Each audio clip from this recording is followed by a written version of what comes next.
Cây cành cây cà phê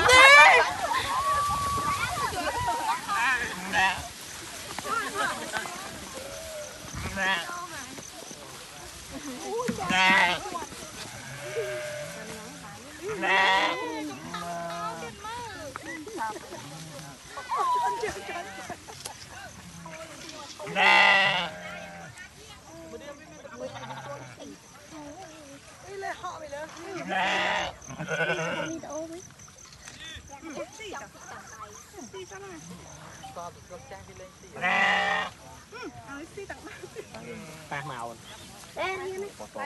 đường trời màu trời vài tí rồi trời trong bây giờ mình thêm một chắc ba ngọt lại cho cái môi nó pha pha từ đó pha ấy thì